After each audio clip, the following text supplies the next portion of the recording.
Abajo, abajo. Ya está grabando. Ahí.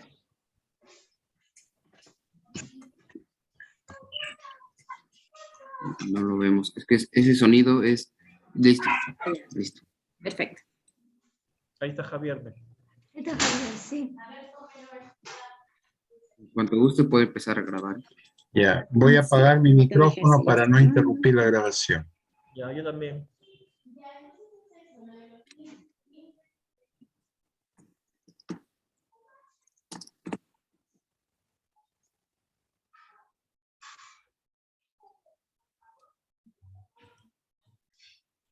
Pues muy buenos días, muy buenas tardes, bienvenidos todos y todas a la Cátedra Quino del Campo Fe y Cultura del Sistema Universitario Jesuita en México.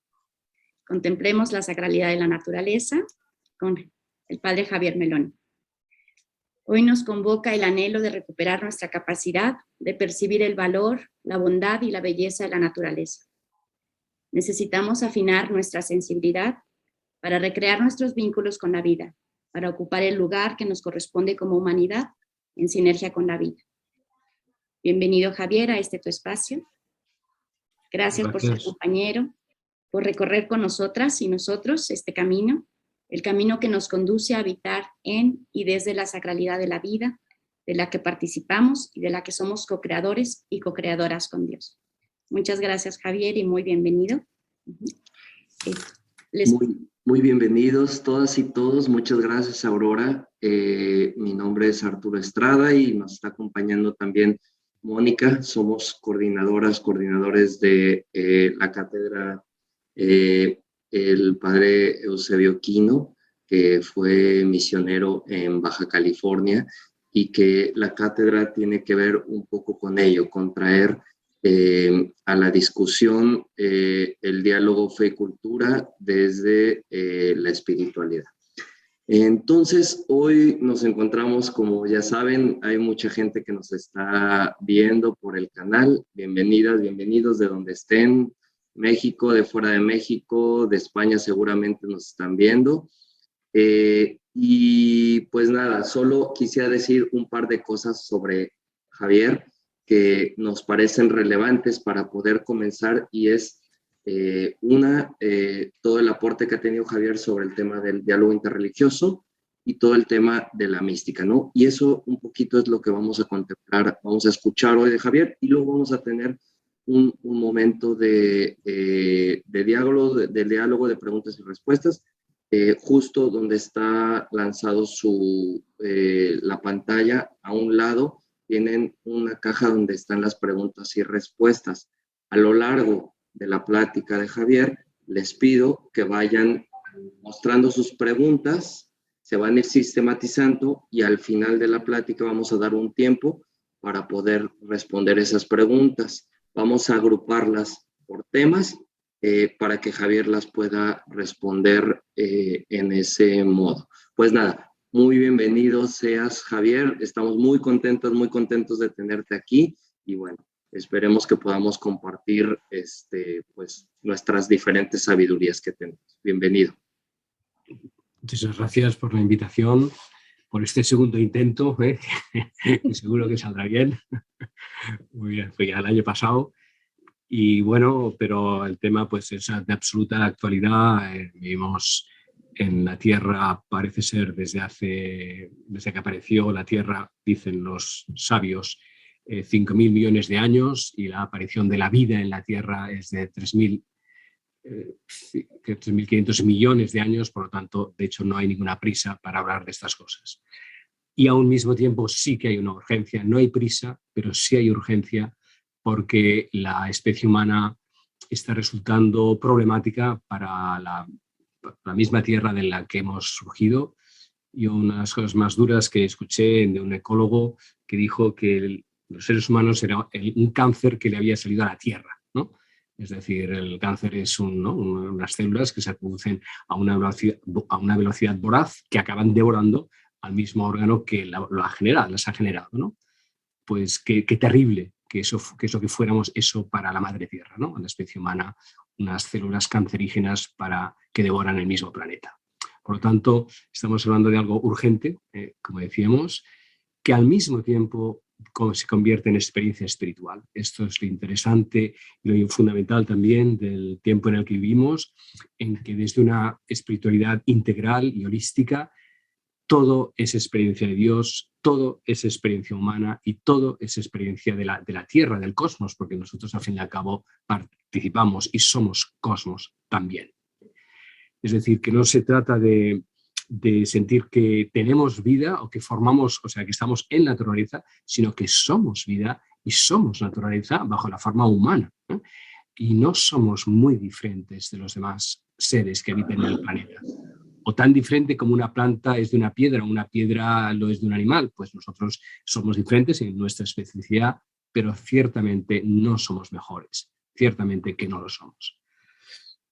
Y este tema de poder contemplar la sacralidad de la naturaleza solo podrá ser posible si profundamente nos sentimos formando parte de ella, si nos sentimos como unos agentes ajenos o alienos, entonces se produce una distorsión, una separación que acaba siendo letal para la Tierra, para la Madre Tierra y también para nosotros porque formamos parte de ella. Y en ese sentido hay que decir algo bueno, problemático, pero es así, ¿no? En nuestro Génesis, en los 2 primeros capítulos del inicio de la Biblia, aparecen 2 verbos, 2 por 2 veces repetidos, que han marcado un tipo de relación con la tierra que nos han desnaturalizado, nos han alienado de la relación con la naturaleza. En Génesis 1 se dice, después de la creación, ¿no? de los animales, vegetales, mares, de los días anteriores, en el 5.º día se dice, hagamos al ser humano a imagen nuestra, hagámoslo semejante a nosotros y que someta a los peces del mar, a las aves del cielo, a los animales domésticos y a todos los reptiles. Y 2 versículos más adelante dice, creced y multiplicaos, llenad la tierra y dominadla, someted a los peces del mar, a los pájaros del cielo y a todos los vivientes que reptan la tierra. O sea, por 2 veces aparecen 2 verbos duros de sometimiento y de dominación, y a eso le llamamos palabra de Dios. Bueno. Eso no es palabra de Dios, eso es palabra humana interpretada como palabra de Dios. ¿Pero quién escribió eso? Pues lo escribieron unas personas que ya estaban separadas de la naturaleza, porque esto está escrito en la ciudad, ya en el fenómeno urbano, y el fenómeno urbano ya es una alienación de la tierra, de la madre tierra, porque supone un apartamiento y una condensación de la población humana, donde empieza a perderse el contacto con los ritmos de la naturaleza, y está escrito en una sociedad que ya es agricultora y pastoril, en frente a las tribus anteriores cazadoras recolectoras. Por lo tanto, ya hay una intención de dominar la tierra con la agricultura y con la domesticación de los animales, donde, pues efectivamente, esas 2 palabras, dominad y someter, responden a una cultura agrícola y pastoril que ya se ha separado de la naturaleza. A eso no le podemos llamar fácilmente palabra de Dios. Lo que será palabra de Dios, en todo caso, es cómo se realiza esa relación. Pero el sometimiento y la dominación son palabras humanas, no son palabras divinas.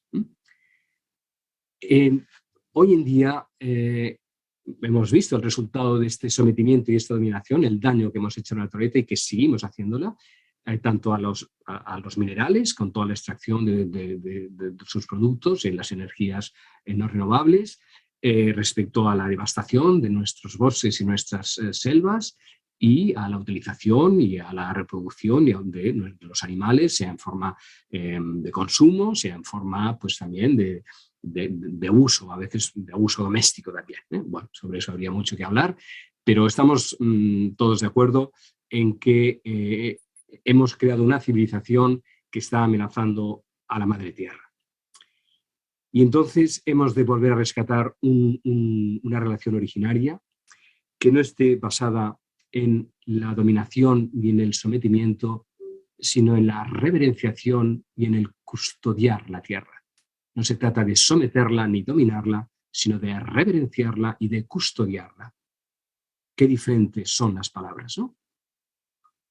Y la palabra ser custodios de la tierra justamente es una palabra de los pueblos originarios de América Latina y de América del Norte, digamos, que es lo que utiliza. El ser humano no está en el centro de la naturaleza. El ser humano es un ser más con un determinado modo de inteligencia, con unas manos que se han distinguido de los pies. En lugar de tener 4 patas, pues las manos nos han dado un tipo de manipulación de las cosas diferente de muchos otros animales, pero no para someter, sino para custodiar, que es muy diferente.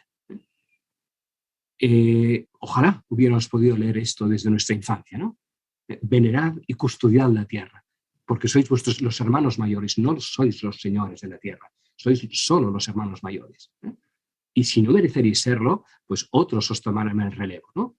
Y bueno, sabemos las muchas lecturas que hay sobre la pandemia, pero una de ellas, sin duda, es este cambio climático que está produciendo un tipo de mutación de virus que al perder las cadenas trópicas, al desaparecer una serie de especies animales, pues lo que antes quedaba circunscrito en ecosistemas que nos protegían, al haber roto estos ecosistemas, pues nos asaltan virus que antes estaban en su lugar original, ¿no? Aparte de lo que pueda suceder con esos virus que dicen que hay debajo de los hielos de la Antártida o del Polo Norte, donde están pues, en plena vitalidad y que cuando aparezcan pues podemos entrar nuevas pandemias, ¿no? Y hemos de poder estar preparados para ellos, ¿no? Para ello. Sea lo que sea y lo que haya de suceder en el futuro, que no lo sabemos, lo que sí es importantísimo es que podamos rescatar en cuanto a nuestra responsabilidad, nuestro lugar en la Tierra. Reverenciar y venerar y custodiar. Tenemos mucho que aprender de los pueblos originarios porque ellos no se han desprendido de este vínculo fundamental, de esta reverenciación, de esta sensación de la sacralidad, de esa vivencia inmediata de la sacralidad de la naturaleza. Y voy a poner varios ejemplos de textos de pueblos originarios de América, tanto del sur, del centro como del norte, donde se dice lo siguiente en cómo, por ejemplo, unas mujeres del pueblo de los Kawaki, de los nativos del norte de América, cerca de Canadá, ante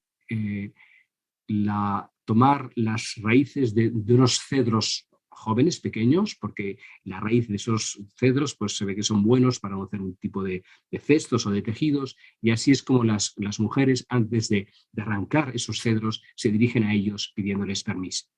Dicen así: mírame, amigo, vengo a pedirte tu vestido, pues tú has venido para apiadarte de nosotros. Porque no hay nada por lo que no podamos utilizarte, pues es propio de ti que no haya nada por lo que no podamos utilizarte, pues estás realmente dispuesto a darnos tu vestido. Te lo pido, gran hacedor de la vida, porque voy a hacer de ti un cesto para las raíces de lirio. Del mismo pueblo, dice un anciano: no nos gusta herir a los árboles. Siempre que podemos, hacemos una ofrenda de tabaco a ellos antes de cortarlos. Nunca desperdiciamos la madera, sino que utilizamos todo lo que cortamos. Si no pensáramos en sus sentimientos y no les ofreciéramos tabaco antes de cortarlos, todos los demás árboles del bosque llorarían, y esto entristecería también nuestros corazones. Bueno, esto no es romanticismo, ni es superstición. Esto es una sensibilidad extraordinaria del alma de nuestros hermanos que han todavía permanecido en contacto con este vínculo originario con la naturaleza, en el que ellos se sienten formar parte de esta totalidad. Y esto es una cuestión muy, muy determinante, ¿no? Está en los pueblos originarios, pero también está, curiosamente, en el budismo, en el otro lado del planeta, que es la conciencia de que todo está interrelacionado con todo. Ellos le llaman el interser. No hay ningún ser en la Tierra que viva independientemente de los demás. Se explica que en una charla que tenía el Buda ante sus discípulos, siempre hablaba con mucha sabiduría y decía muchas cosas, y aquel día apareció solo con una flor en la mano, con una flor de loto, un nenúfar, ¿no? Y bueno, todo el mundo esperaba que empezara a hablar, y él seguía solo con la flor encima de la mano. La gente empezó a ponerse como un poco nerviosa porque no entendía qué querían decir, hasta que de pronto uno de sus discípulos preferidos, Ananda se llamaba, se le iluminó el rostro y sonrió. Y entonces el Buda dijo: bueno, al menos uno de ustedes ha entendido lo que significa esta flor. Y entonces la devolvió al estanque y terminó la enseñanza. Entonces todos se quedaron todavía más perplejos y le preguntaron a Ananda, este discípulo que había sonreído y había entendido, ¿no? Parecía que había entendido. ¿Qué ha pasado? ¿Qué es lo que ha querido enseñarnos el Buda? Y dice: bueno, pues yo al principio estaba tan desconcertado como ustedes porque no entendía, pensaba que iba a hablar y no decía nada. Pero mirando esa flor, empecé a comprender que ahí había todas las gotas de agua, de lluvia que habían caído sobre ella, que ahí habían todos los rayos de sol que la habían alumbrado, que ahí había el estanque en el que había crecido, que ahí estaban los animales que permitían que en esa ecología del estanque esa agua limpia había permitido el brotar de esa flor. Es decir, que ahí estaba la totalidad del mundo. En una pequeña flor estaba todo. Bueno, si esa fuera nuestra manera de mirar la naturaleza, nuestra manera de relacionarnos con ella y de que aquello que necesitemos de ella lo pidiéramos, como hemos visto en el relato anterior, ante los cedros jóvenes porque necesitaban de sus raíces.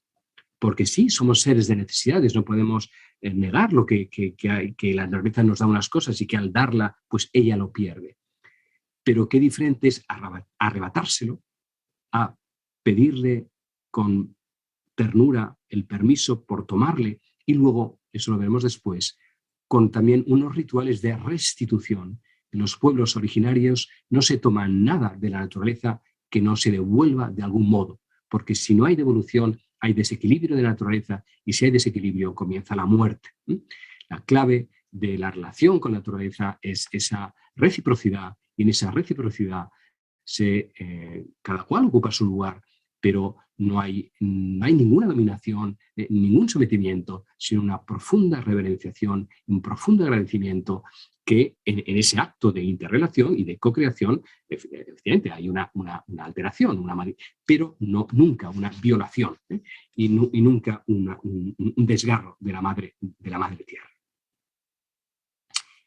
En esta misma concepción hay una famosa carta que quizás ustedes habrán leído en algún momento, que es la respuesta que el jefe Seattle, también del norte de Norteamérica, cuando el presidente de los Estados Unidos pidió comprar a este pueblo nativo las tierras donde ellos vivían, el jefe de este pueblo le respondió con una carta que se ha hecho célebre. Es cierto que la versión última que nos ha llegado de esta carta parece ser que es una cierta reformulación en los años 70 y que quizás no llegó a ser una carta, sino que fue un discurso oral, pero en cualquier caso el espíritu está muy bien recogido de las palabras de los pueblos originarios, que dicen así. Es del 1855, hace casi 2 siglos. ¿Cómo podéis comprar o vender el cielo, el calor de la tierra? Esta idea nos parece extraña. No somos dueños de la frescura del aire ni del centelleo del agua. ¿Cómo podríais comprarlos a nosotros? Habéis de saber que cada partícula de esta tierra es sagrada para mi pueblo. Cada hoja resplandeciente, cada playa arenosa, cada neblina en el oscuro bosque, cada claro y cada insecto con su zumbido son sagrados en la memoria y en la experiencia de mi pueblo. La savia que circula en los árboles porta las memorias del hombre de piel roja.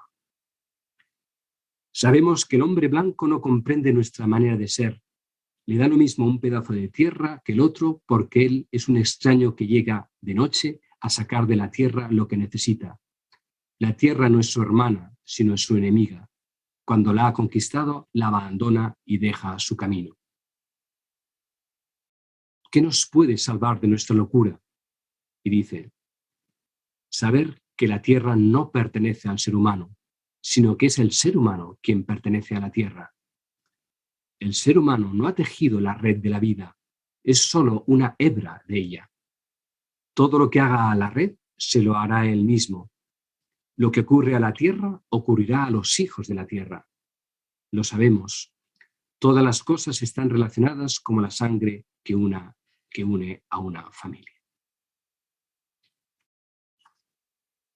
Bueno, hace casi 200 años que se pronunciaron estas palabras y parece que están por estrenar, ¿no? Parece que están por estrenar en muchos de nuestros estados, en el tipo B. Es cierto que últimamente han aumentado también mucha sensibilidad ecológica y hay grupos que se oponen. En ciertas cosas hemos mejorado, sin duda. Pero el sistema económico en el que estamos todavía atrapados ha vivido de esta depredación y le va a costar y nos va a costar renunciar a esa depredación, porque de ella sacamos muchos frutos a costa de destrozar los árboles que nos dan esos frutos. Por lo tanto, de lo que se trata primeramente es de redescubrir esta sacralidad de la naturaleza, de esta alma que tienen todas las cosas. Todo tiene una dimensión física, que es lo que vemos. Todo tiene un alma que late detrás de cualquiera de las formas. Hay un alma que da forma a la forma que vemos. Y cuando el ser humano es capaz de estar en comunión con la profundidad de sí mismo, al mismo tiempo está en comunión con la profundidad de las cosas. Y eso modifica radicalmente su modo de relacionarse con ellas. Si pudiéramos tomar conciencia de cuando comemos, de lo que estamos comiendo. El problema es que al vivir en nuestras ciudades, para comer muchas de las veces que hacemos es ir a un supermercado. Y un supermercado, pues ahí solo necesitamos una tarjeta o un dinero y una cesta y vamos poniendo encima o dentro de nuestra cesta todo lo que nos apetezca. Pero claro, eso es una ilusión, porque eso es solo el final de un proceso. ¿Qué hace que todo lo que podemos adquirir con dinero llegue a nuestro abastecimiento? Podemos hacer mañana mismo o esta tarde, cuando vayamos el próximo día a un supermercado a comprar lo que nos parece que necesitamos. Podríamos detenernos y sin comprar nada todavía, o ir incluso un día a no comprar nada, simplemente a mirar la cantidad de cosas absolutamente increíbles que nuestra sociedad ha inventado para decirnos además que tenemos necesidad de ellas. La cantidad de productos sofisticados, la cantidad de envoltorios y envases para traerlos aquí, de muchos de ellos o algunos de ellos de lejos del lugar donde se han producido. O sea, la complejidad de infraestructura que nuestro sistema ha creado para algo que en los orígenes era tan sencillo y al mismo tiempo tan lento como plantar una semilla, cuidarla, regarla, sacar las hierbas malas que pudieran surgir en torno a ella, esperar el tiempo de la primavera o el tiempo de la cosecha para adquirirlas. Es decir, la pérdida de esa claridad tiene que ver con la inmediatez, con la impaciencia. Hemos generado una sociedad muy impaciente. Y muy impaciente también significa muy exigente. Como hemos perdido la capacidad de contener el deseo entre lo que nos parece que necesitamos y el objeto de nuestro deseo, al haber creado un sistema económico y no digamos también un sistema tecnológico, donde o apretando un botón, o poniendo una tarjeta, o yendo al supermercado, o pidiéndolo a Amazon, o lo que fuere. Amazon todavía no reparte manzanas, pero bueno, algún día lo empezará a hacer. Es decir, o cualquier otra empresa de repartidores. Esa inmediatez del deseo ha generado en nosotros una impaciencia que hace que no nos sepamos contener, ¿no? Uno de los grandes aprendizajes de la madre tierra es la paciencia.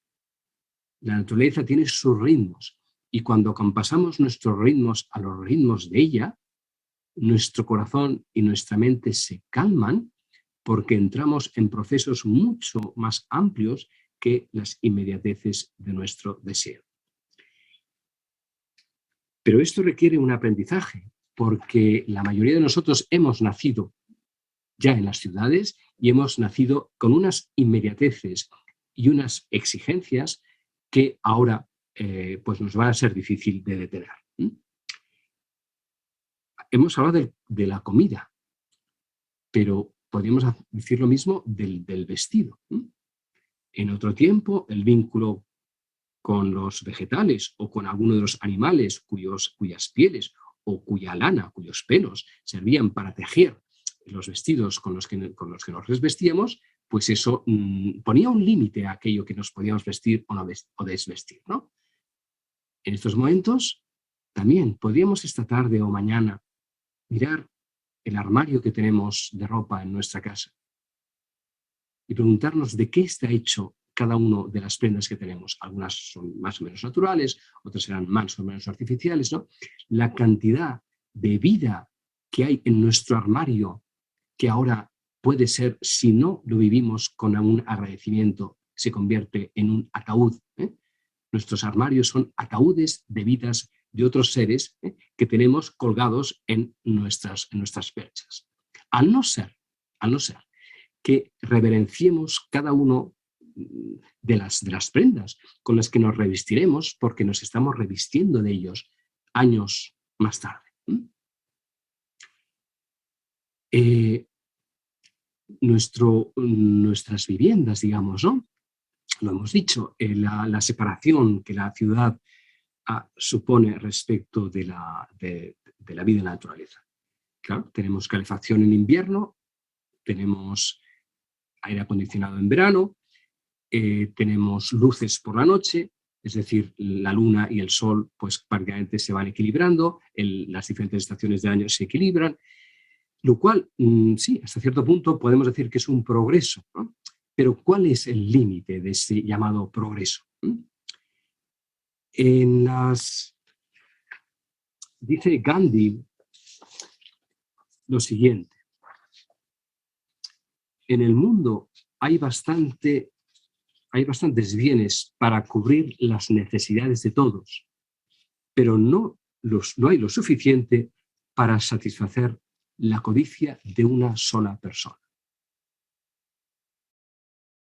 Porque el problema, la diferencia, la confusión que tenemos entre necesidad y deseo es que nuestras necesidades son concretas y son pequeñas. Al final solo tenemos un cuerpo que solo tiene dos manos, dos brazos, dos piernas, por lo tanto muchos vestidos y muchos pantalones y muchas faldas no necesitaríamos, porque de hecho solo tenemos un cuerpo, no tenemos 10 cuerpos que vestir, solo tenemos uno, digamos, ¿no? O sea, necesidades propiamente tenemos pocas, pero deseos podemos tener infinitos.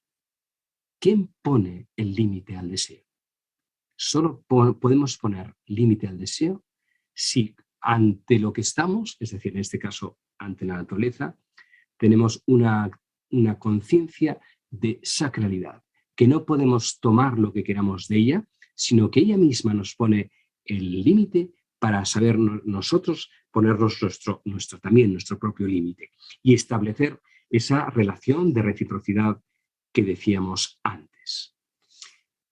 Frente a una ideología económica y política de ese progreso, del desarrollo, del desarrollo del bienestar, del crecimiento inacabable, los pueblos originarios tienen una bellísima expresión, sobre todo esa está tomada de los pueblos andinos, porque está dicho en lengua quechua, que es el sumac causai, que significa el bien vivir. Es decir, y esta palabra, el sumai causai, está en la Constitución en este momento de Bolivia y también del Ecuador como alternativa a las palabras del progreso y del desarrollo que están en la mayoría de los otros países occidentales. No, esos pueblos no quieren progreso ni desarrollo. Lo que quieren es bienestar, estar bien. Sumai causai, es decir, estar en armonía con aquello que ya existe, con aquello que ya hay, con esa relación con la Tierra que si se desequilibra, en el momento inicial de desequilibrio no se percibe, pero luego los agravios, digamos, o las desproporciones o despropósitos que se han causado son muy difíciles de reparar, ¿no? Sumao Kaisai, el bien ser, la armonía entre las cosas, no un desarrollo que además, como decíamos, no tiene límite, no puede tener límite. En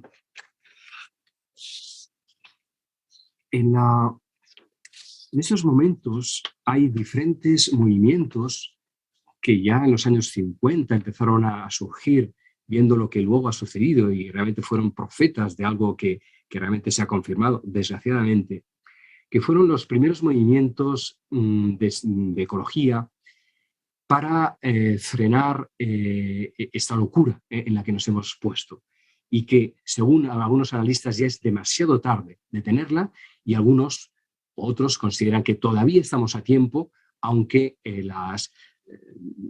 ahí hay algunos daños irreparables. Pero bueno, todavía podemos estar a tiempo. Y hablan de ecoespiritualidad, o de ecología integral, o de ecología profunda, o de ecología reverencial. Son diferentes nombres para decir algo muy importante. Porque habría una manera de acercarnos a la ecología que también fuera de algún modo utilitaria. Es decir, bueno, como estamos alterando la naturaleza y la estamos dañando, y dañarla a ella es dañarnos a nosotros, pues creamos unos principios de conocimiento científico de cómo van las cosas para poder no alterar demasiado la naturaleza. Pero eso todavía es una mirada nuestra, todavía es una mirada utilitaria. La contemplación de la naturaleza, que es lo que guía hoy nuestra charla, nuestra reflexión, es que no somos nosotros los que ponemos logos a la tierra, ecología, la lógica o el funcionamiento de la tierra, no, sino que nosotros estamos a la escucha de su sabiduría. Es ella la que nos tiene que enseñar a nosotros, no nosotros a ella. Esto ha hecho que algún autor haya hablado incluso de ecosofía. No se trata del logos que nosotros ponemos en nuestra interpretación a la tierra, sino la escucha de la Madre Tierra en su sabiduría que nos enseña a nosotros cómo relacionarnos con ella.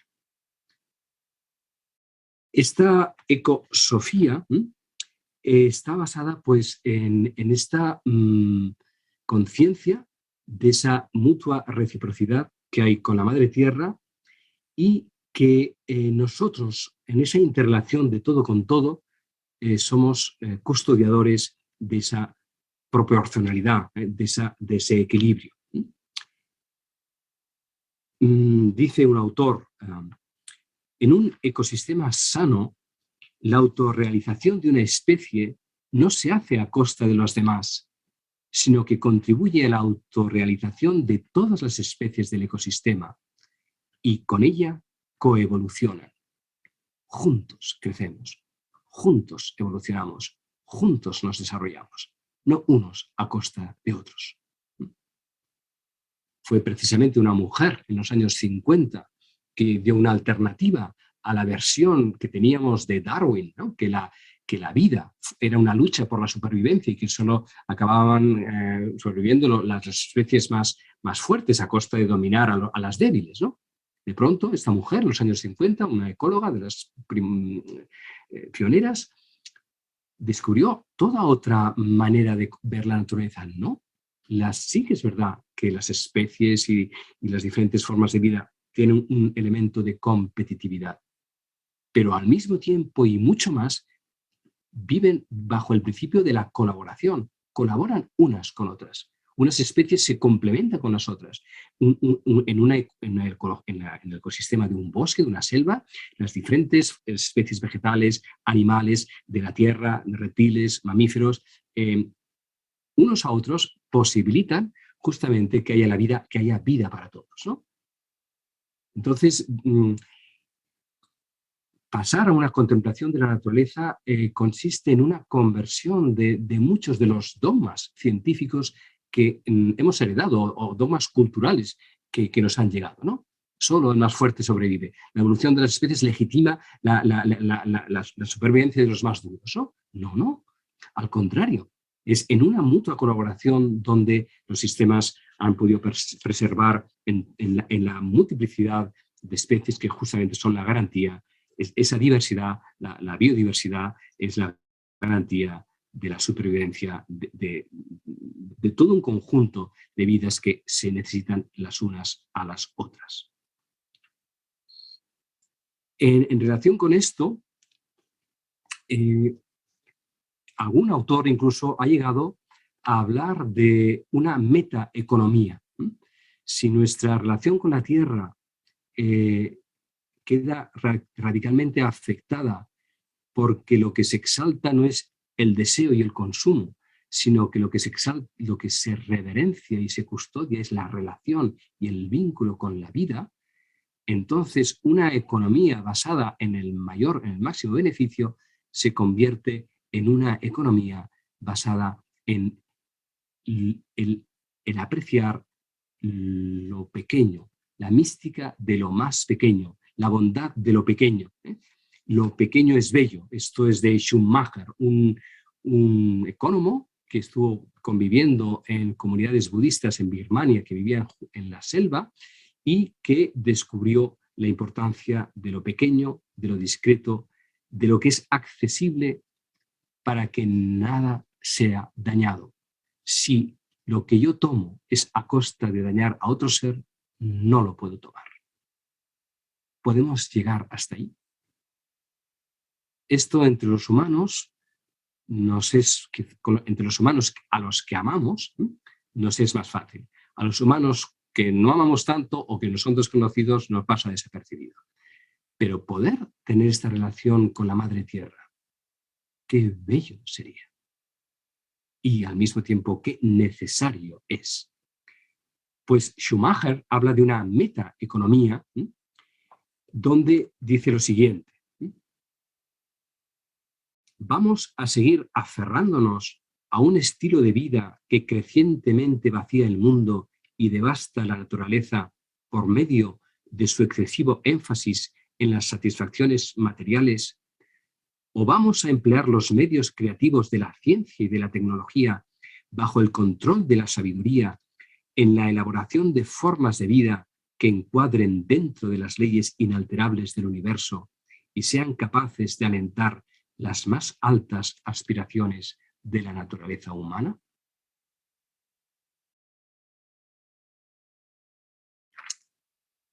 Entonces, estar hablando de este tema de la contemplación de la naturaleza es revolucionario, porque esto cambia nuestro modo de vivir, cambia nuestro modo de comer, decíamos antes, cambia nuestro modo de vestirnos, cambia nuestro modo de desplazarnos, con qué vehículos nos desplazamos, cambia nuestro modo de construir nuestras casas, cambia el ritmo de nuestros tiempos.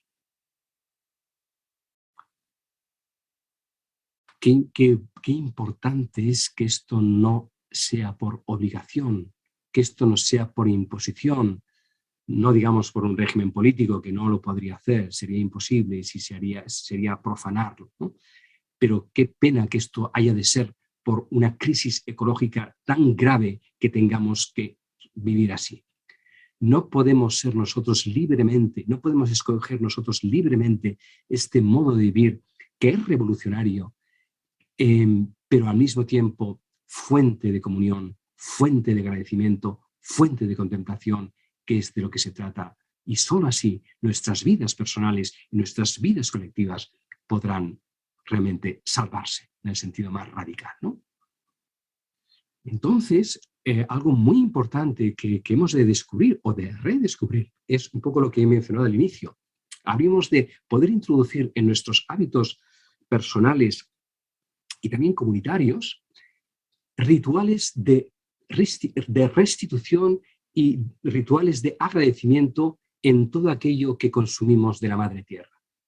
Es decir, tener un hábito de que de tener la conciencia de que todo aquello que estoy tomando de ella, de algún modo, ha de revertir sobre ella.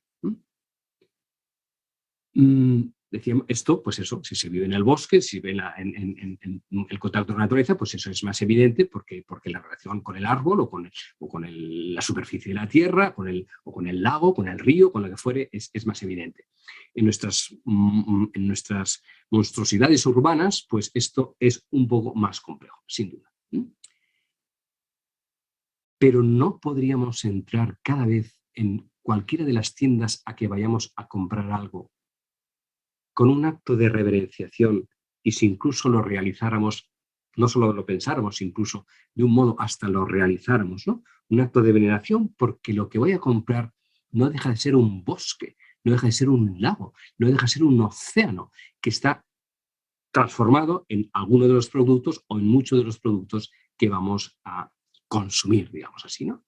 Pero claro, si lo hiciéramos así, ya no los iríamos a consumir, los iríamos a agradecer, los iríamos a tomar reverencialmente porque los necesitamos, claro que sí, somos hijos de la necesidad, pero esa necesidad tiene en cuenta también la necesidad del resto de nuestros hermanos y hermanas que también tienen necesidades. O sea, el mismo acto de contención del deseo y de reverenciación de aquello que tomamos inmediatamente abre a la solidaridad, porque cuando uno no está cegado del deseo o de la avidez y tiene la capacidad de detener su instinto de aquello que cree que necesita y puede contemplar, ¿no? Es decir, cum templum, junto al templo, es un lugar sagrado. Incluso lo que voy a comprar, la tienda en que voy a comprar, es un lugar sagrado porque está hecho de cosas sagradas, porque pertenecen a la tierra y están hechas por manos de hombres y mujeres. Por lo tanto, también es sagrado el trabajo que hay introducido en ellas. La sacralidad incluye a la tierra y, por supuesto, a la comunidad humana que interviene en la producción, en la cadena de producción de cualquiera de los productos que al final de la cadena nosotros consumimos. Es decir, que si entramos en cualquiera de las tiendas como en un templo, contemplándolas antes de adquirirlas, antes de arrancarlas, antes de apropiárnosla, veremos que nuestra mano se calma. Nuestra mano, en lugar de ser una garra, se convierte en una palma, en un cuenco que recibe aquello que está comprando. Porque ¿qué vamos a comprar que creamos que es nuestro? Lo que hemos leído del jefe Seattle cuando se sorprende que diga el presidente de Estados Unidos que quiere comprar sus tierras, ¿podemos comprar algo que sea nuestro? ¿Hay algo que es verdaderamente nuestro? ¿Nuestro dinero nos da derecho a comprar algo para saber que es nuestro? Es de los demás, es de todos los que lo han hecho, es de todos los productos de los que esté realizado cualquier de los elementos que constituyen el producto final que vamos a consumir, ¿no? Y a consumar, ¿no? Por lo tanto, la contemplación de la naturaleza, que en su estado más puro, digamos, ¿no? Pues es la belleza, pero no podemos contemplar la belleza si no sabemos que esa belleza está amenazada por nosotros mismos. Y nuestra contemplación de la belleza de la naturaleza será verdadera si hay un compromiso también y una conciencia y una responsabilidad de que esa belleza la hemos de sostener, porque nosotros somos creadores de esa belleza.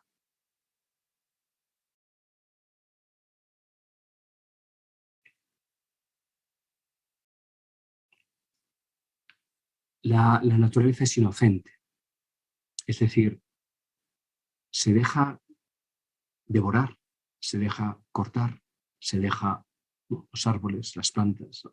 Se multiplican sin que... Aunque la naturaleza también es implacable, ¿eh? Es implacable en sus huracanes, es implacable en sus tsunamis, es implacable en sus sequías, es implacable en sus inundaciones, ¿no?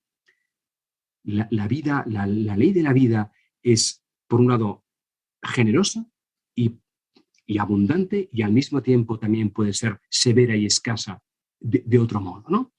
La madre tierra y la naturaleza son grandes maestras, es la gran maestra por excelencia, ¿no?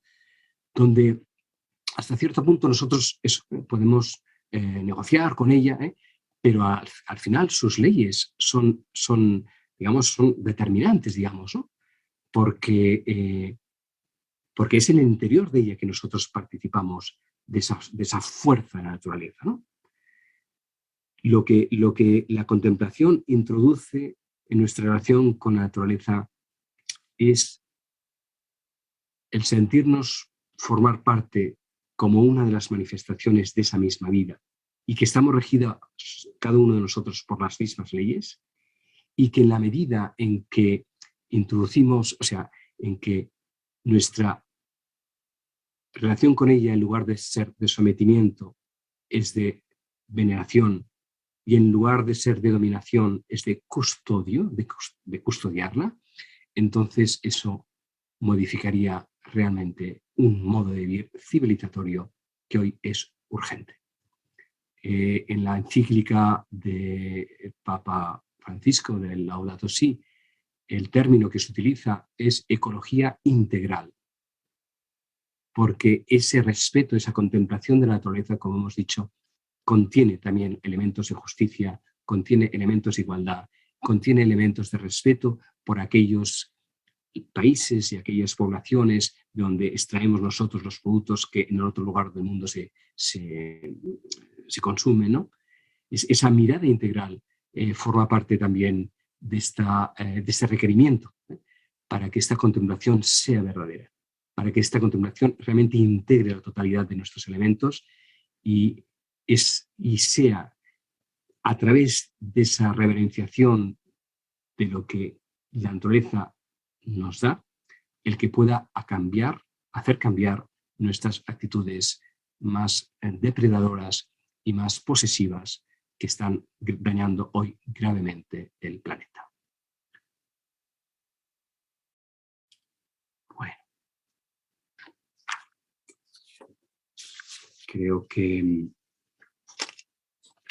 puedo dejarlo ahí para que hayan pues luego las preguntas. Todos ustedes tienen mucho recorrido en esto, todos tenemos experiencia de esta relación con la naturaleza. Pues adelante, establezcamos este diálogo que para eso nos hemos encontrado. Muy bien, muchísimas gracias, Javier. Creo que hay muchísimas pistas que nos ofreces y que nos mueven el corazón un poco, como dirían los pueblos indígenas, ¿no? Saltan en nuestro corazón para preguntarnos.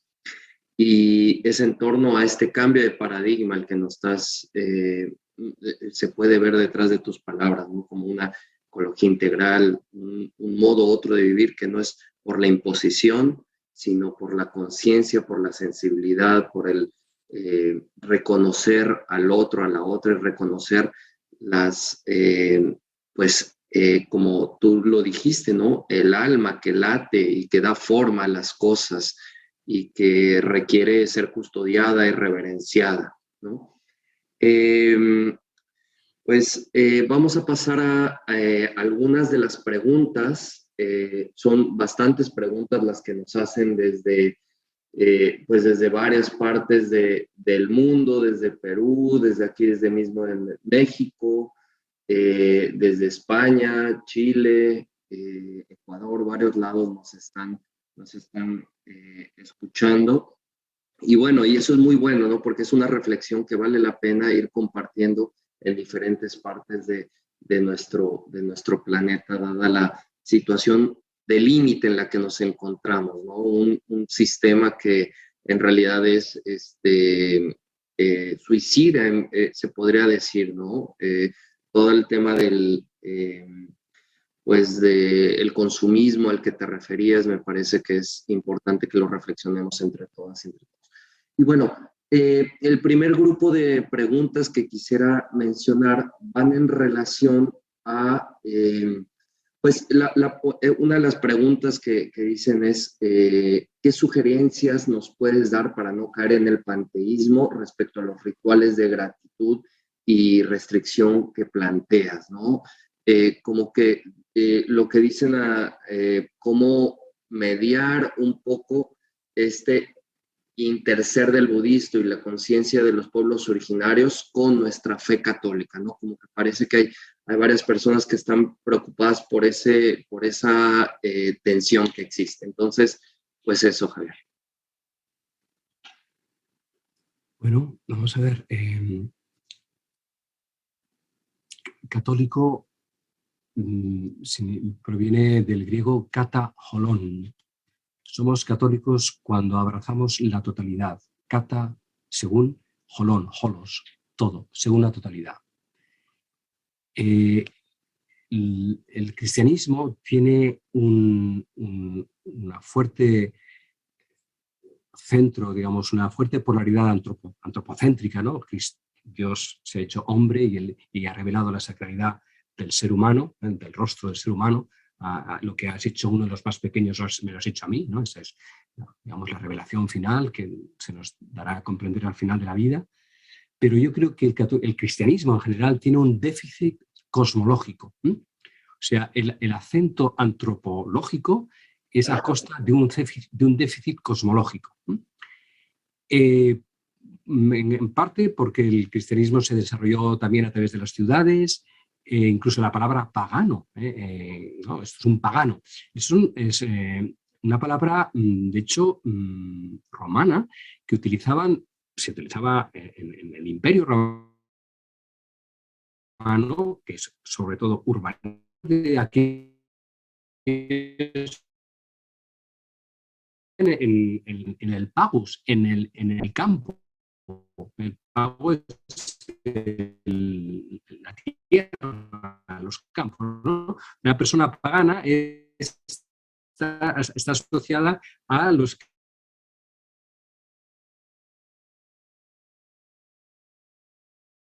están o a los reyes.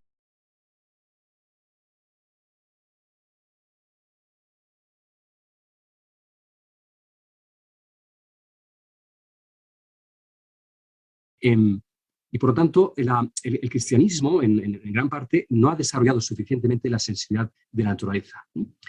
En parte también por los dos verbos que hemos mencionado al inicio, ¿no? Someter y dominar. Y bueno, es que con este inicio ya vamos mal, digamos, ¿no? Vamos bastante mal, porque ya establece una relación de dominio, ¿no? Bueno, y ahí es donde tenemos que aprender. O sea, en el momento actual en el que nos encontramos, necesitamos de toda la sabiduría de las tradiciones religiosas del planeta.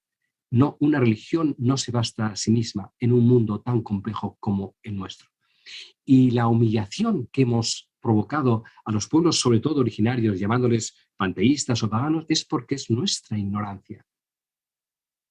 Una persona profundamente enraizada en la tierra ya sabe que quien está adorando no ante una pues montaña o río o forma vegetal o animal, no está adorando a esa montaña, a ese río o esa forma, sino a lo que a través de ella se manifiesta.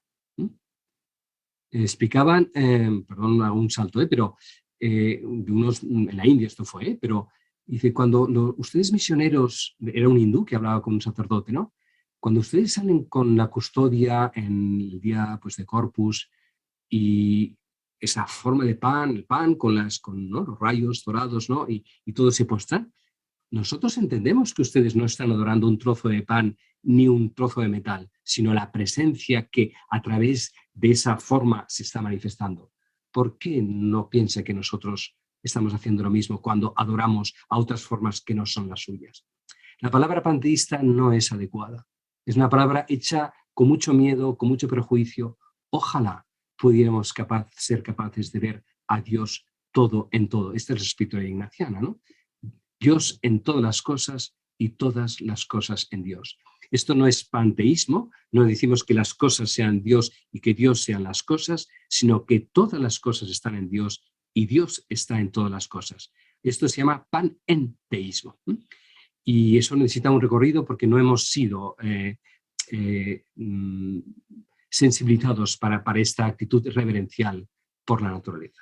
No es adorar la naturaleza, sino reverenciar, no es adorar, no adoramos la naturaleza, reverenciamos la naturaleza, que es muy diferente. Solo se puede adorar el absoluto.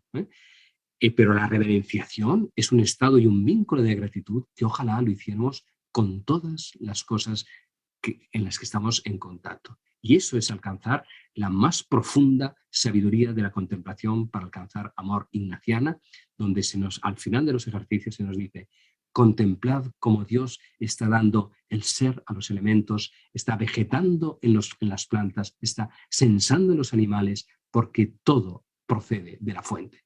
Todo está sumergido en el océano de Dios. Muy bien, muchas gracias, Javier. Nos ayuda como a hacer esta profundización en torno a estas preguntas. Otro grupo de preguntas, Javier, se hacen en torno al sistema macroeconómico, el marketing, y dicen cómo se orienta esta visión con la macroeconomía, que tiene como punto de referencia prioritario el punto financiero de la ganancia, ¿no? Cómo crear un equilibrio entre el marketing, los negocios y satisfacer nuestras necesidades, ¿no?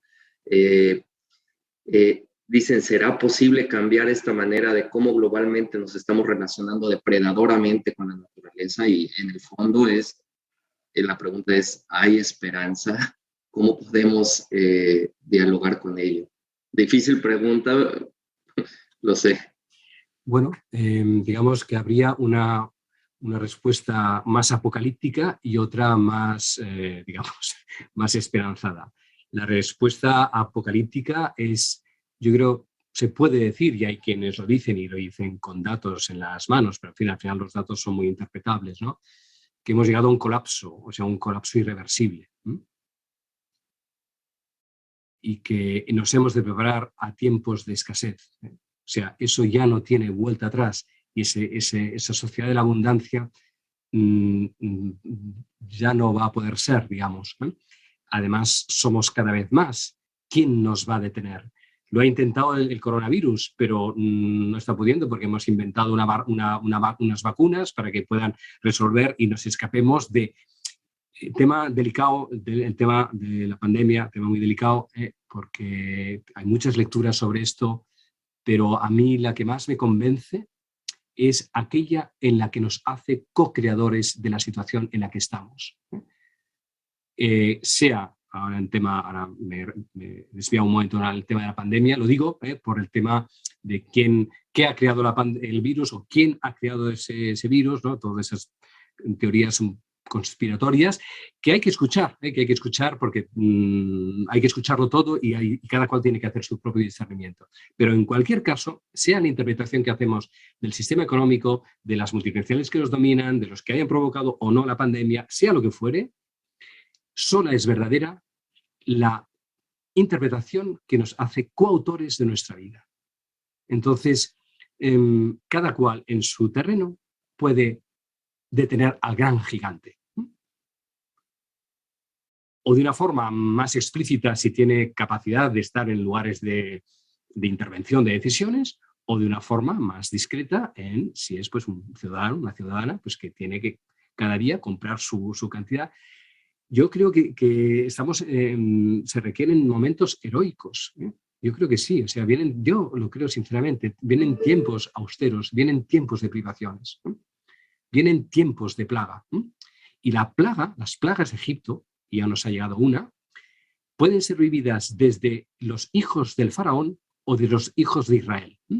Si los vivimos como los hijos de Egipto, vamos a vivir las plagas como un despojo insoportable. Y en cambio, tal vez las plagas que estén viniendo, si las vivimos como hijos de Israel, serán puertas hacia nuestra libertad, porque nos harán libres de nuestras esclavitudes. ¿Hasta dónde estamos dispuestos a ser libres de ser esclavos de nuestras propias esclavitudes? Eso es una decisión personal y al mismo tiempo comunitaria. Claro que sí, no estamos solos. En su comunidad, en la cátedra Aquino, en la universidad, en la parroquia, en la comunidad CX, en donde estemos cada uno de nosotros vinculados, hemos de poder crear modos de vida alternativos a cualquiera de los sistemas en los que estamos perdiendo nuestra libertad y nuestra lucidez. Más que nunca hemos de ser lúcidos y más que nunca hemos de ser valientes. Y para eso hemos de ser contemplativos, porque la fuerza de lo nuevo será si somos capaces de mirar lo profundo. Y si somos capaces de mirar lo profundo, no temeremos, porque el gran tirano de nuestra sociedad es el miedo. Tremendo reto. ¿Hasta dónde estamos dispuestos a ser libres? Tremendo reto. Pues sí. Y me parece que va muy en consonancia al ideario de las universidades de confianza en la compañía de Jesús. La verdad nos hará libres, ¿no? Es como ir hacia la verdad de las cosas, ¿no? Fíjate, Javier, que hay otro grupo de preguntas que hacen referencia hacia algunas sugerencias que puedes hacer de los cómo. Ya profundizabas un poco y decías como la contemplación, ¿no? Como una vía de poder ir redescubriendo esta sacralidad de la naturaleza y no como ir caminando hacia este otro esquema y modo de vivir y de mirar el otro. Pero hay mucha gente en nuestro público que tiene públicos estudiantes, tiene jóvenes, ¿no? Como qué tipo de sugerencias prácticas les podrías dar como para que puedan ir caminando en esta reflexión que nos estás proponiendo. Poder llegar a convertir todo en un acto de gratitud. Es decir, si cada vez que entramos en el baño y nos duchamos, el agua que cae la podemos agradecer como una ablución sagrada. Si cada vez que nos vestimos de aquellas prendas que ese día nos vamos a vestir, podemos agradecer que estamos tomando el color y la forma y el tacto de aquello que nos va a abrigar o nos va a dejar frescos según la temperatura. Si cada vez que abrimos el refrigerador, ¿cómo se llama? La nevera, le llamamos nosotros, ustedes le llamaban de otra manera, la nevera, podemos detenernos y agradecer todo lo que hay ahí antes de agarrarlo. O sea, ritualizar nuestra vida, decíamos antes, ¿no? Que hemos perdido los rituales de restitución y de veneración, ¿no? Ritualizarla significa introducir un acto de conciencia corporal donde lo que vamos a realizar no lo hacemos automáticamente, sino que lo hacemos con conciencia. Y estamos haciendo continuamente actos, pero la mayoría de ellos son mecánicos y repetitivos. Si en cada cuestión que nos llega podemos detenernos un momento y agradecerla, eso nos salvará. Cada vínculo sagrado que establecemos con una cosa, una persona o una situación o un lugar nos salva de nosotros mismos en la medida en que lo hacemos con conciencia y con gratitud. Nos salva de nuestra autodepredación, nos salva de nuestra obsesión por querer siempre agarrar y destrozar, ir exterminando nuestro alrededor, porque hemos perdido la gratitud originaria, digamos, ¿no? Thich Nhat Hanh, un maestro budista que murió hace 15 días, un hombre sabio que estuvo en la guerra de Vietnam y fue expulsado porque fue equidistante en los dos bandos y tal, le introdujo algo muy bello que es la caminata consciente. Es decir, todos caminamos de un lado para otro, aunque sea en la oficina o para ir a la oficina o para llevar a los niños al colegio o lo que fuere. Caminamos, gracias a Dios, todavía bastante. Dice él, si cada paso que dierais fuera como un beso a la tierra, sanaríais la tierra con vuestros pasos y la tierra os sanaría a vosotros al besarla con cada uno de vuestro andar, ¿no? Es decir, que nuestro vínculo que damos por supuesto, en lugar de pisar chafando o con prisa hacia donde hemos de ir, tomamos conciencia de la espaciotemporalidad que significa el caminar y que estamos caminando encima de la madre tierra que es que nos sostiene y cada paso es un beso, llegaríamos a los lugares a donde hemos de ir transfigurados. Y al lugar a ese vamos a ir igualmente, pero podemos ir automáticamente o angustiadamente o impositivamente, o podemos ir en estado de gratitud. Bueno, Quiere decir que se pueden introducir en nuestras vidas cantidad de pequeños rituales, digo, pequeños gestos o pequeños actos de conciencia, todos son actos de conciencia, que permitan vivir integralmente lo que ya estamos viviendo. Porque lo más maravilloso de esto es que todo esto ya lo vivimos. ¿Qué vida vivimos sino nuestra vida? No hemos de cambiar de vida, hemos de profundizar en la vida que ya vivimos. No nos hemos de inventar otra vida, si la vida ya la estamos viviendo, pero la vivimos sin conciencia. Entonces, toda la creatividad en los diferentes contextos que sean significativos para el grupo en el que uno se está dirigiendo, sean alumnos de primaria, de secundaria, de bachillerato, de universidad, lo que sea donde sea, ayudar a las personas que tengo delante a que sean conscientes de que están vivas allí delante mío y yo con ellas. Las posibilidades son infinitas, como amplia y generosa es la vida, y diversa en sus situaciones.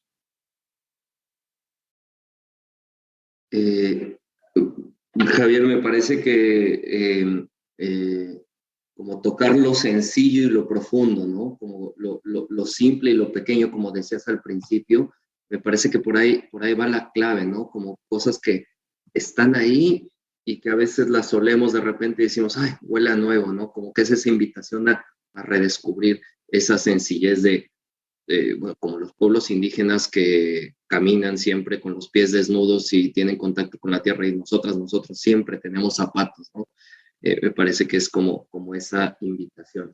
Y quisiera aprovechar, Javier, como un poco para leer algunas expresiones que tienen el público que me parecen muy interesantes, ¿no? Tener los sentidos abiertos, ¿no?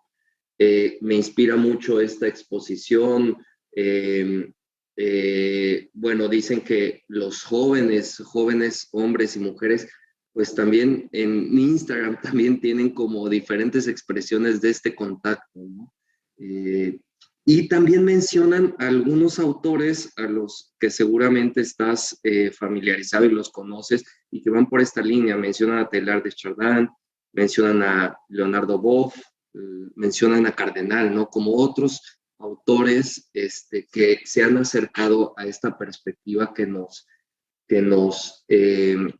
estás compartiendo y que nos da pie para hacer nuestra propia reflexión desde nuestras trincheras, ¿no? Agradecen mucho por tu sensibilidad, por acercarnos a esta reflexión que nos hace crítica de este sistema actual en el que vivimos, ¿no? Me gustaría pasar a otro grupo de preguntas que tiene que ver un poco más con, bueno, ya hablaste un poco de la pandemia, ¿no? Que ya comenzaste, pero preguntan sobre, después de la pandemia, dónde seguir buscando y hallando a Dios donde parece que todo está detenido, ¿no? Diría San Ignacio de Loyola que parece que la divinidad se esconde, ¿no? ¿Cómo encontrarlo? Ya estamos en él. No hay nada, no hay ni un solo instante que no sea la vida de Dios a través nuestro. Lo que se esconden son nuestras imágenes de Dios, no Dios. Porque en el mismo lugar donde Dios dice que se esconde, no es donde más se manifiesta. El lugar de su escondimiento es el lugar de su revelación. El problema es que buscamos a Dios en lugares o bajo imágenes que no son Dios, son proyecciones nuestras.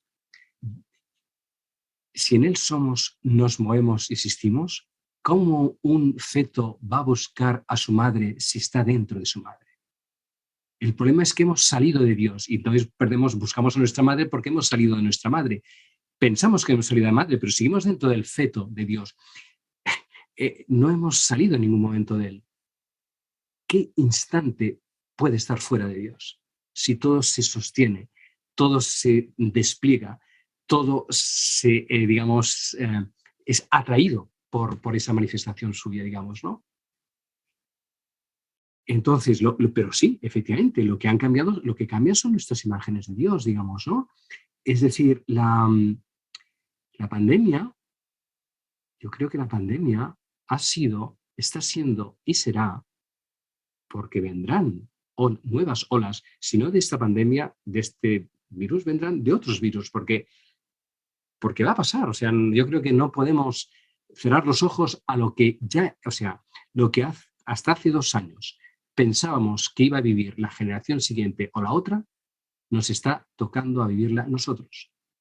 Nosotros hemos de asumir aquello mismo que hemos provocado. Y nosotros hemos de atravesar la pandemia u otras pandemias o lo que venga sin temor ninguno. Es nuestra prueba iniciática. No nos viene nada que no seamos capaces de atravesar para nuestro crecimiento. Lo dice de 1000 maneras la Biblia, ¿no? No hay nada, lo dice San Jaime, lo dice San Pablo, lo dicen varios profetas. No hay nada que no sea para hacer crecer más a los hijos de Dios, digamos, ¿no? Entonces, pues si la imagen de Dios ha quedado quebrada, es para que crezca más esa imagen que de él teníamos. Porque si nuestra imagen de Dios no incluye la pandemia, es que nuestra imagen de Dios es pequeña. Y Dios toma la totalidad. Quisiera tomar las palabras de alguien que está presenciando la conferencia, Claudia, que dice: qué belleza, estamos en Dios. Y creo que hace un muy bonito resumen de esto que estás mencionando, ¿no? Quise aprovechar para comentarles a todas y a todos que están viendo la conferencia. Estamos como en este proceso de preguntas, respuestas y de diálogo, para decirles que, bueno, será puesta a disposición después la grabación de esta conferencia para que puedan hacerle para adelante, regresar, para que sea un material que sirva en cada una de nuestras trincheras para poder reflexionar. Y asimismo, esta conferencia será publicada a posteriori en escrito, y tendremos todas las referencias a las que Javier se refirió, las cartas, todo lo que fuiste citando, lo pondremos allí citado. Entonces, para que puedan estar atentos a las redes sociales del Campo Fe y Cultura y de la Cátedra Quino para poder, pues para poder acceder a esas informaciones y poder generar discusión dentro de sus grupos.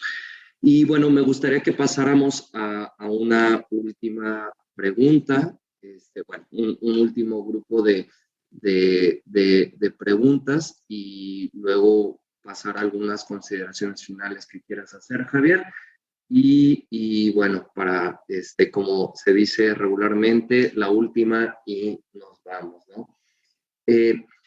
Y bueno, hay finalmente otro grupo de preguntas que habla sobre... a ver, permítanme.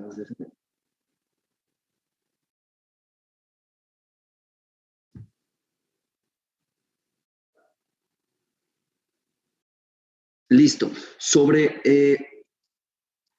la importancia de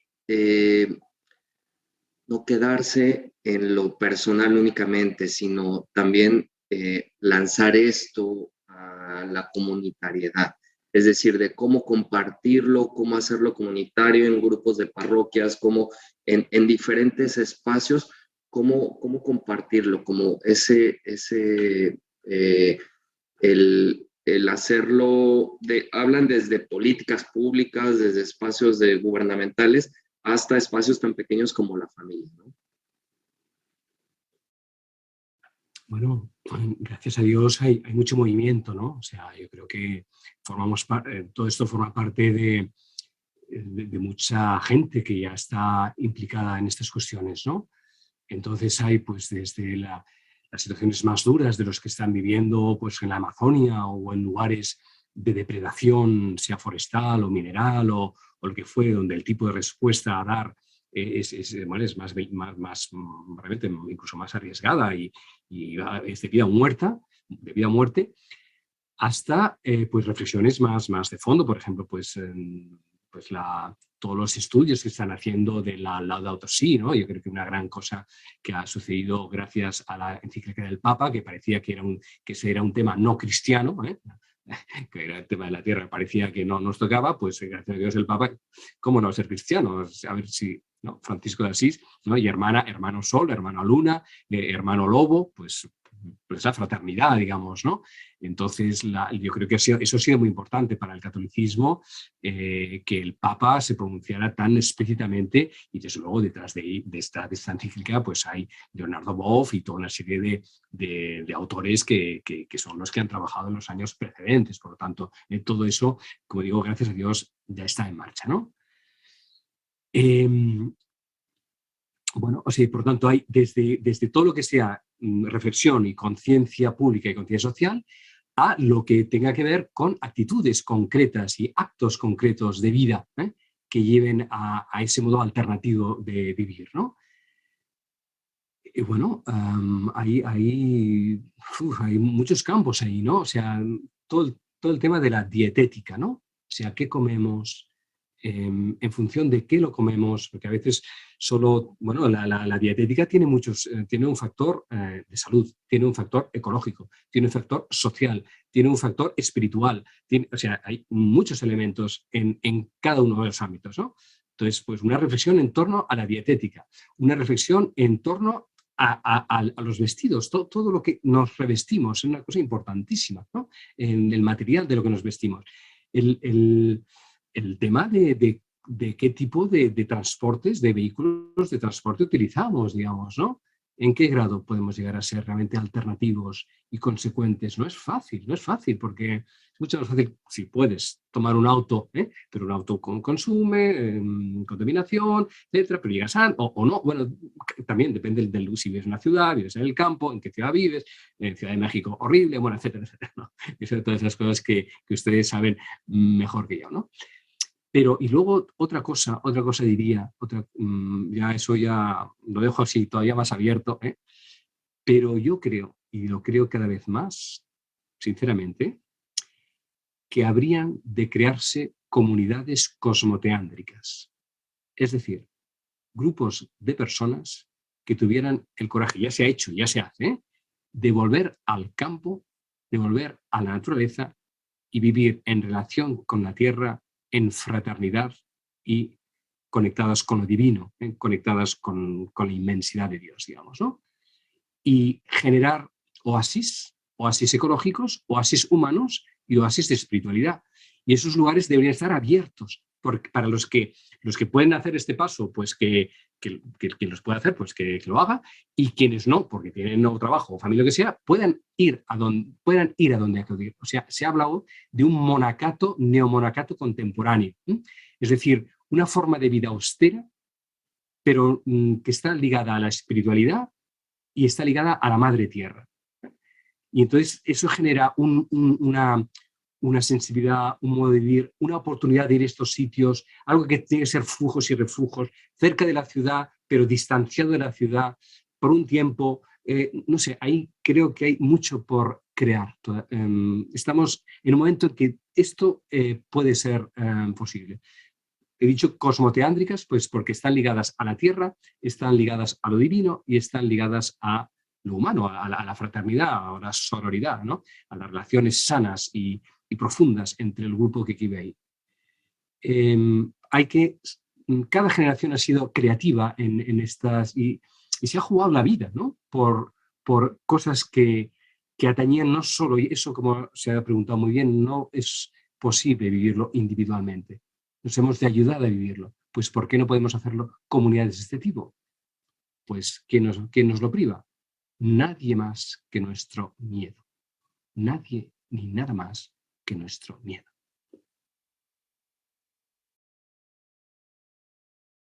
Tremenda propuesta que nos haces, ¿no? Estas comunidades cosmoteánticas, me atrevería a decir que son revolucionarias en el sentido de que van totalmente en contra al movimiento de la ciudad, del campo a la ciudad que estamos viviendo hoy, ¿no?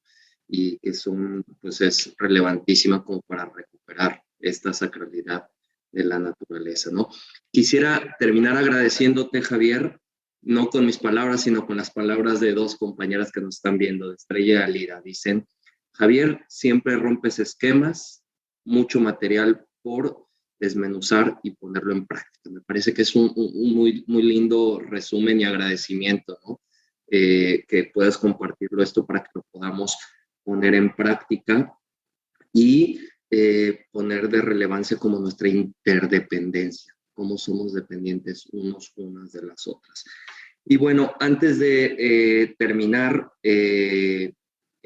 no por ser último, es menos importante, creo que es muy importante mencionar y agradecerte, Javier, que bueno, que el pago que te planeábamos hacer por esta conferencia has decidido donarlo, y esta vez será para los jesuitas en México. Tienen una misión en el sur, en Chiapas, concretamente con el pueblo tzeltal maya, y están montando, bueno, llevan más de 60 años trabajando por recuperar tradiciones y afirmar, tener una visión revolucionaria de decir Dios habla en tzeltal, Dios es tzeltal. Y por más de 70 años recuperando ritos y sobre todo la iglesia autóctona, pues están montando el Centro Ecológico de Espiritualidad Maya, ¿no? Es un terreno que tienen de 10 hectáreas y que están recuperando. Y bueno, que sepas, Javier, y que sepas todos los compañeros, compañeras que nos están viendo, que bueno, que este donativo servirá para sembrar árboles, para reforestar, un lugar donde va a haber retiros, encuentros, talleres, y va a haber diferentes pues cuestiones en torno al Centro Ecológico de Espiritualidad Maya. Pues nada, agradecerte, Javier, tu generosidad, tus palabras, pues esto que nos compartes, ¿no? Que tú lo has recogido de diferentes lados y que nos lo compartes hoy generosamente, gratuitamente, que no es tuyo, ahora es de nosotros y es de todos, ¿no?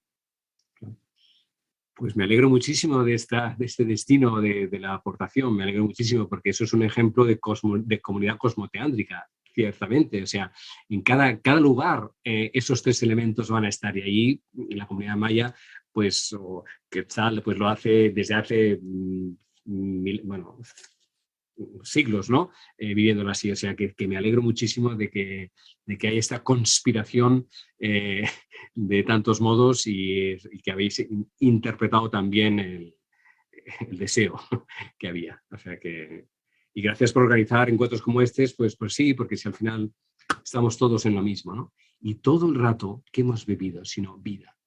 La vida ahora en forma de encuentro, en forma de videoconferencia, es igual vida.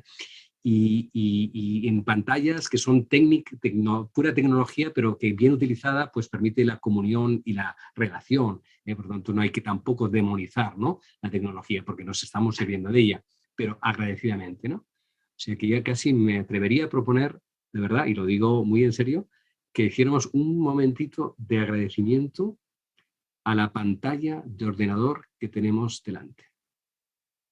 O sea, por existir esa pantalla que está hecha de elementos de la madre tierra, aunque haya sido por procesos sofisticados de transformación, sacados de diferentes lugares del mundo que no sabemos, que puestos inteligentemente, co-creadoramente a través de la conciencia humana, se han convertido en lugares de comunicación entre humanos. Pues benditas pantallas, sistemas de hardware y software que permiten la comunión entre nosotros, la comunión cosmoteántrica con la Madre Tierra, entre humanos como ahora nos estamos relacionando, y siempre y nunca separadamente con la fuente infinita de amor que es Dios, ¿no?, en el que somos, nos movemos y existimos en todo instante y en todo momento. Amén.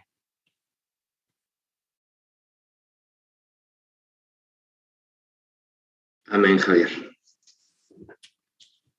Pues un bonito modo de terminar ritualizando la vida. Te agradecemos, Javier. Y bueno, esperemos tenerte de vuelta en algún momento para alguna otra actividad. Antes de terminar, quisiera recordarles que en el chat de preguntas y respuestas, se encuentra un link que comienza con https://forms.office.com. Es un link que las va a llevar a una evaluación de nuestra conferencia. Aquí estamos mostrando el código QR, que lo pueden hacer con su teléfono celular. Fácilmente abren la cámara de su celular, lo ponen al frente y les lanzará la encuesta. Es muy sencillo, no les pide correo, no les pide ingreso, todo es anónimo y nos sirve a nosotras y a nosotros para poder mejorar estas conferencias y para poder retroalimentar. No sé, Aurora, Moni, si quisieran agregar alguna otra cuestión. Solamente agradecerte, Javier.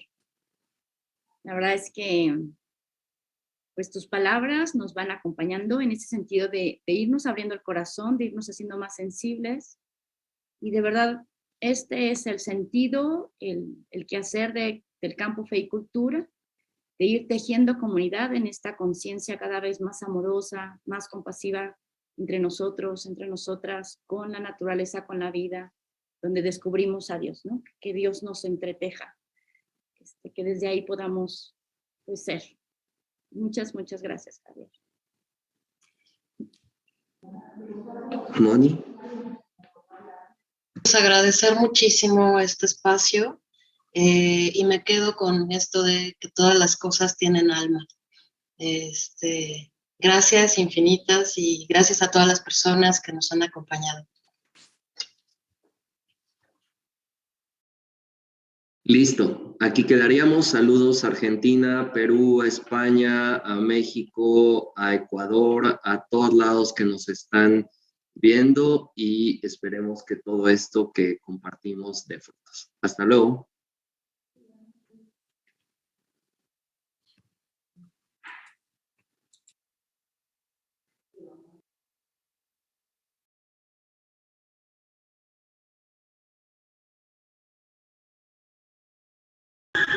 Hola, Daniel.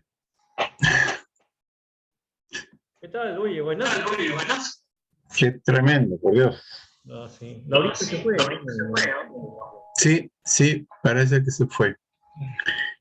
Bueno, ahí sí puedes detener la grabación. Sí, pero también está en la misma universidad. Ya lo han dicho. Claro. No, digo, es que sigues grabando ahorita. Ah, ya. Sí. Vamos a cortar. A ver cómo es.